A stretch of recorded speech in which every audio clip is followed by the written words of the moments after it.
The Nuremberg trials stand as one of history's most significant judicial proceedings, where the architects of Nazi Germany's crimes faced international justice.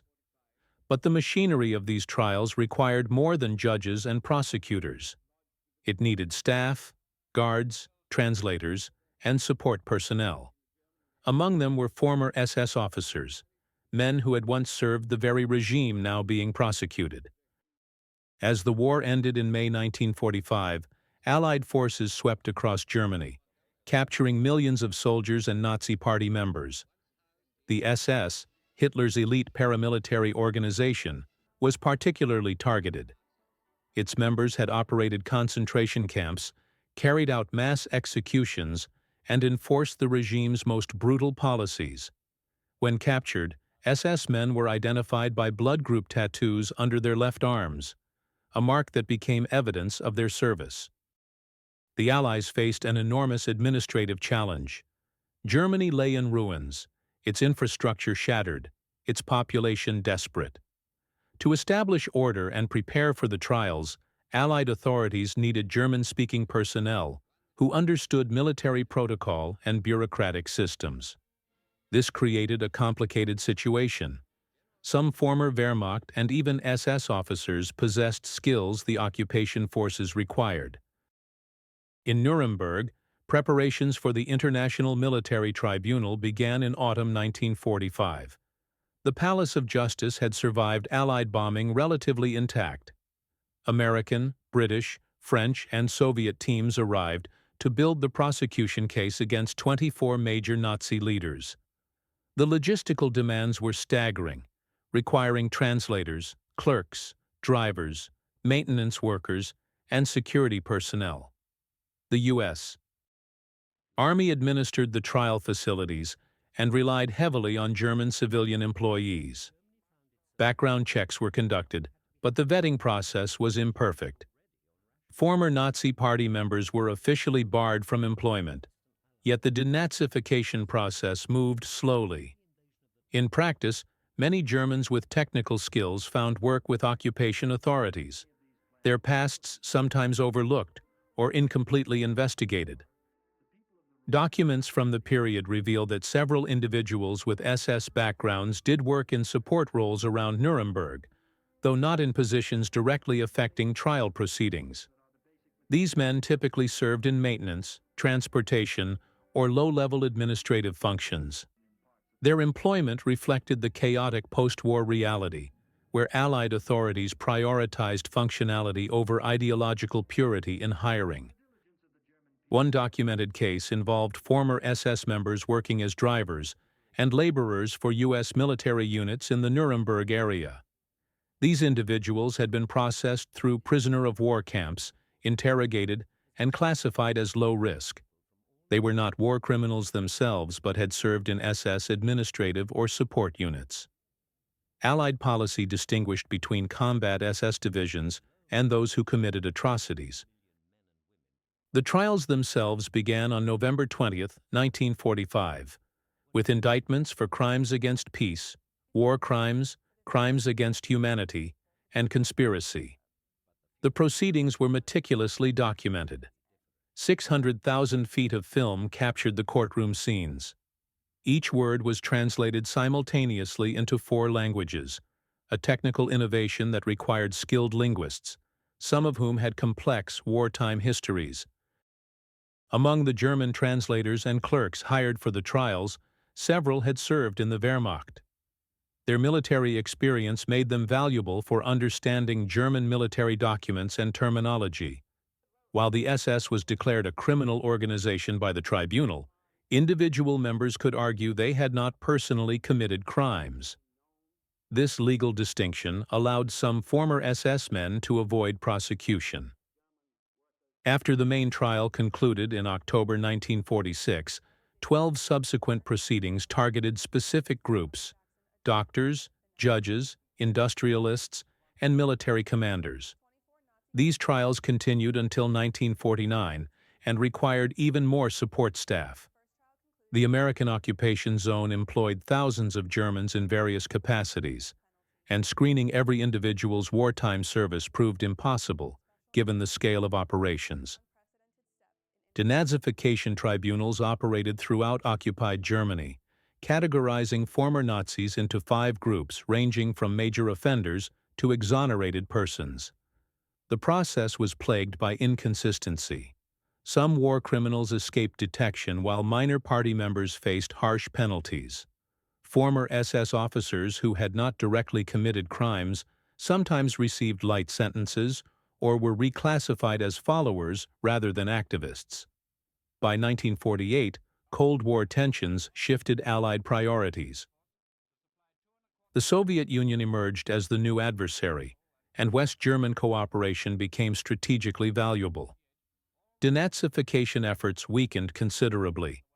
Many former Nazi officials, including some with SS backgrounds, were quietly rehabilitated and found positions in the emerging West German government, police forces, and intelligence services. The West German Intelligence Service, the BND, recruited numerous former SS officers for their expertise in Soviet affairs. Reinhard Gehlen, a Wehrmacht general, established an intelligence network that employed many men with Nazi pasts. The pragmatic logic was simple. These individuals knew Soviet military structure and had operated in Eastern Europe. Ideology took a back seat to Cold War necessities. In Nuremberg itself, some former SS men who had worked in support roles during the trials simply melted back into civilian life. They found employment in post-war reconstruction, which desperately needed skilled workers. Germany's economic miracle of the 1950s created opportunities, and many former soldiers, regardless of their wartime service, rebuilt careers in business, trade, and manufacturing.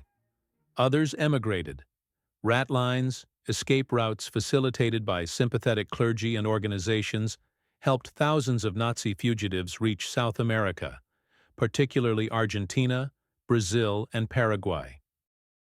While these routes primarily served wanted war criminals, some former SS officers who feared prosecution also used them. The chaos of post-war Europe made such escapes feasible for several years. The most notorious SS officers at Nuremberg were not employees, but defendants. Ernst Kaltenbrunner, the highest-ranking SS leader tried at the main tribunal, was convicted and hanged in October 1946. Other SS leaders like Reinhard Heydrich had been assassinated during the war, and Heinrich Himmler committed suicide after capture. Their subordinates faced varied fates depending on their roles and Allied knowledge of their crimes. Lower-ranking SS officers who served at concentration camps were prosecuted in dedicated trials. The Dachau trials, Bergen-Belsen trials, and others focused on camp personnel. Hundreds were convicted, many receiving death sentences. However, enforcement was uneven. Some camp guards received short prison terms and were released by the mid-1950s as part of clemency programs. The Simon Wiesenthal Center and other organizations continued hunting Nazi war criminals for decades after Nuremberg. High-profile captures included Adolf Eichmann in 1960, Klaus Barbie in 1983, and trials continued into the 21st century. These efforts highlighted how many perpetrators had escaped initial justice and lived unremarkable lives under assumed identities. For former SS officers who worked peripherally to the Nuremberg trials, most lived quietly. They were not the architects of genocide, not the camp commandants, not the executioners. They had been cogs in the machine, and post-war society allowed them to fade into obscurity. Their stories are documented in occupation records, employment files, and denazification papers that historians continue to examine. The presence of former SS members in any capacity around the Nuremberg proceedings raises uncomfortable questions about justice and pragmatism. The Allies prioritized prosecuting major criminals while simultaneously needing functional governance in occupied Germany. This tension meant that many lower-level Nazi participants avoided accountability, a reality that has fueled ongoing debates about post-war justice.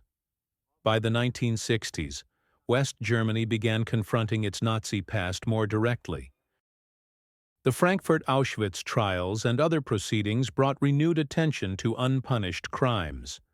Public awareness grew, particularly among younger generations who questioned their parents' wartime actions. Some former SS officers who had escaped prosecution decades earlier finally faced legal consequences. East Germany pursued its own reckoning, prosecuting thousands of former Nazis while simultaneously employing others in state security apparatus.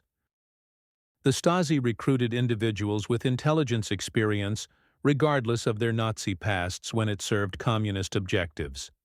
Both German states used selective memory and selective prosecution to build their new identities while dealing with a compromised population.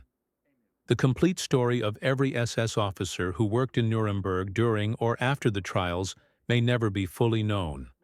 Records were destroyed, identities changed, and witnesses died. What remains are fragmentary documents, testimony from those who saw them, and the broader historical pattern of how Allied authorities balanced justice with practical necessity in the immediate post-war period. Today, historians continue examining this complex legacy. The Nuremberg trials established crucial precedents for international law and human rights prosecutions. They demonstrated that individuals could be held accountable for state-sponsored atrocities. Yet the trials also revealed the limitations of justice, the compromises made, the criminals who escaped, and the uncomfortable alliances formed as new geopolitical realities emerged. The question of what happened to SS officers who served at Nuremberg ultimately reflects the broader question of what happened to all perpetrators of Nazi crimes. Some were executed, some imprisoned, some prosecuted decades later. Many more lived ordinary lives, their crimes forgotten or overlooked. The machinery of genocide had required thousands of participants, and post-war society could not or would not punish them all. The legacy of these decisions continues to shape how we understand justice, accountability, and reconciliation after mass atrocity. Nuremberg represented humanity's first major attempt to prosecute such crimes systematically, establishing principles that would guide international law for generations. But it also showed how difficult true justice is to achieve when political realities, limited resources, and the sheer scale of criminality create impossible choices.